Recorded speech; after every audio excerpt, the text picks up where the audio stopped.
تمام سرکاری دفاتر میں ایک آیت لکھی ہوتی ہے رشوت لینا اور دینا حرام ہے، کیا یہ اللہ کی آیتوں کا انکار نہیں؟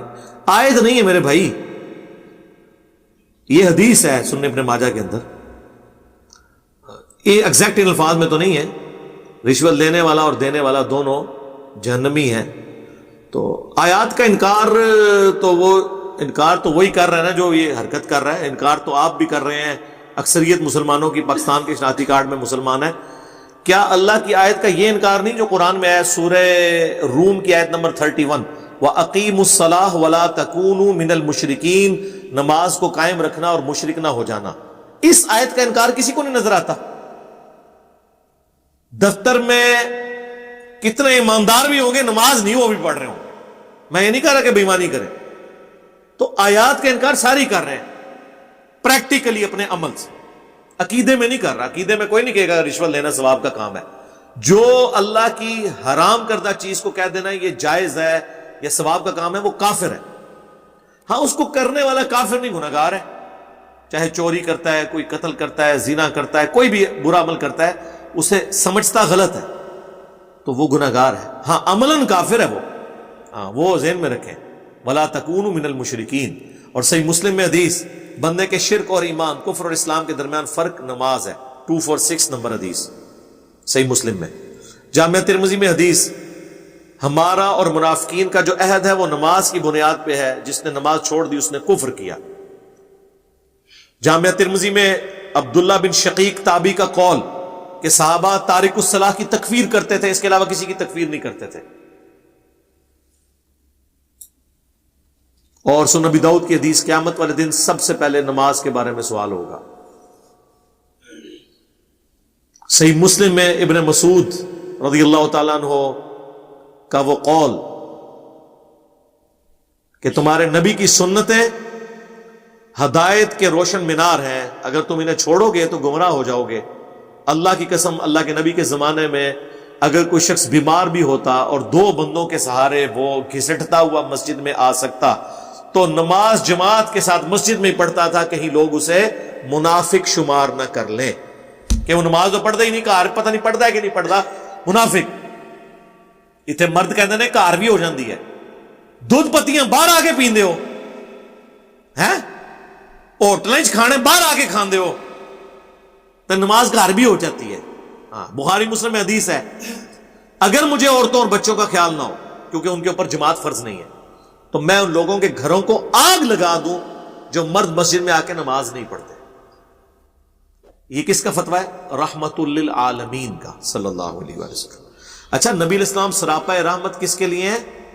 اپنی ذات کے اعتبار سے معاف کرنے والے، نمبر 2 لوگوں کو آخرت کا تعارف کروا کے ہمیشہ کے عذاب سے بچا کر ان کے اوپر رحیم ہے، کیونکہ سب سے بڑی رحمت تو ہم پہ یہ ہے نا کہ ہمیں مرنے کے بعد جو کچھ زندگی ہونے والی ہے اس کے ڈر سے کوئی آگاہ کر دے۔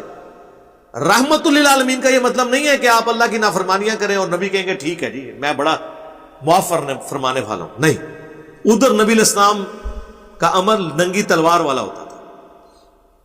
وہ بخاری مسلم میں حدیث نہیں ہے، صحابہ نے سفارش کر دی اسامہ ابن زید کے ذریعے، ایک فاطمہ نامی عورت کی چوری کا مقدمہ آیا، آپ اتنے ناراض ہوئے، آپ نے نماز کے بعد منبر لگایا اور مسجد میں کھڑے ہو کر کہا کہ مجھے تم اللہ کے معاملے میں سفارش کرتے ہو۔ خدا کی قسم اگلی قومیں اسی لیے ہلاک ہوئی کہ ان کے اشرافیہ کے لیے اور قوانین ہوتے تھے، عوام الناس کے لیے، اور اللہ کی قسم اگر میری بیٹی فاطمہ بھی چوری کرتی میں اس کے بھی ہاتھ کٹوا دیتا۔ اللہ، آپ دیکھ لیں، اب صحابہ کرام تو یعنی نبی علیہ السلام کے بعد افضل ترین ہستی ہے نا، لیکن یہ جو انسان کی مینٹالٹی ہے نا، امیر بندے سے دب جانا، بڑے خاندان والے کا لحاظ کر لینا، وہ آج بھی اس زمانے میں موجود ہے۔ تو حضور نے بڑی مشکل سے تربیت کر کر کے لوگوں کو سیدھا کیا تھا، لیکن آج لوگ آپ دیکھ لیں ان کے سامنے، تو یہ آیات کی توہین۔ اسی طریقے سے آپ دیکھیں وہ ہمارے نوٹ کے اوپر بھی لکھا ہوتا ہے رزق حلال عین عبادت ہے۔ اب یہ حدیث یہ آیت تو نہیں ہے، لیکن قرآن و سنت کی تعلیمات کی روشنی میں ایک قول زرعی تو ہے، گولڈن کوڈ تو ہے، اور وہی نوٹ کہاں کا استعمال ہو رہا ہوتا ہے، لیکن اسے کوئی بے ادبی نہیں ہو جاتی، ان چیزوں میں کوئی ادب نہیں رکھا ہوا۔ اصل چیز یہ ہے کہ آپ ان چیزوں پہ عمل کریں۔ کوئی شخص اپنی دکان کے باہر لکھ کے یہ حدیث صحیح مسلم کی لگا لے کہ جس نے ملاوٹ کی وہ ہم میں سے نہیں، تو یہ حدیث لگانے کی برکت سے وہ رزق حلال کمانا شروع نہیں کر دے گا جب تک اندر اس کا چینج نہیں ہے۔ میرے ایک دوست پنجاب یونیورسٹی سے انہوں نے فزکس کے اندر ڈگری کی، تو مجھے بتانے لگے کہ ہمارا ایک کلاس فیلو تھا تو وہ علماء سے، دیندار طبقے سے بڑا متنفر تھا۔ تو کہتے میں نے اس سے پوچھا کیا مسئلہ ہے تمہیں؟ اس نے کہا جی میرے ابا جی کی اتنی بڑی داڑھی ہے تبلیغی جماعت میں۔ اب یہ نہیں آپ کو سمجھے کہ میں سارے تبلیغیوں کو کہہ دیا ہے، نعوذ باللہ، ایسی بات نہیں ہے۔ تو کہتے ہیں کہ انہوں نے حدیث بھی لکھ کے وہ لگائی ہوئی ہے، جس نے ملاوٹ کی وہ ہم میں سے نہیں۔ تو لیکن مجھے پتا ہے کہ وہ کیا کرتے ہیں دودھ کے ساتھ، دودھ دہی کی دکان ہے ان کی، کرتے ہیں لوگ، حدیثوں کا مذاق اڑا رہے ہوتے ہیں پریکٹیکلی، لیکن عقیدے میں نہیں ظاہر ہے کہ وہ متبرک سمجھ رہے ہوتے ہیں۔ لیکن اس طرح کرنے سے کچھ نہیں ہونا۔ یہاں پہ کوئی لکھ کے لگا لے غیبت کے خلاف جنگ جاری رہے گی، اس سے وہ غیبت کرنا تو چھوڑ نہیں دے گا۔ ہاں جی، ایسے نہیں ہوگا جب تک اندر چینج نہیں ہوتا۔ وہ اشفاق احمد صاحب بڑی پیاری بات فرمایا کرتے تھے، وہ مان چلے کہ سودے میں بھی انہوں نے ایز اے ڈائلاگ اسے فلمایا کہ جو جہاز اس حال میں ہو کہ اس کا انجن خراب ہو چکا ہو تو آپ اس کو پینٹ کر کے اس کی نئی کرسیاں لگا کے اسے اڑا نہیں سکتے جب تک کہ اس کا انجن ٹھیک نہ ہو۔ انجن ٹھیک ہو تو ٹیچر جہاز بھی اڑ جائے گا۔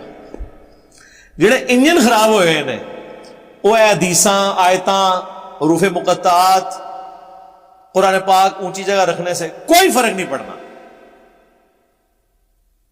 ورنہ یقین کریں جتنا آج اللہ رسول کا نام لیا جا رہا ہے نا، اور جتنے آج بڑے بڑے اجتماع ہو رہے ہیں تو صحابہ کو شرمندہ کرنے والے ہیں۔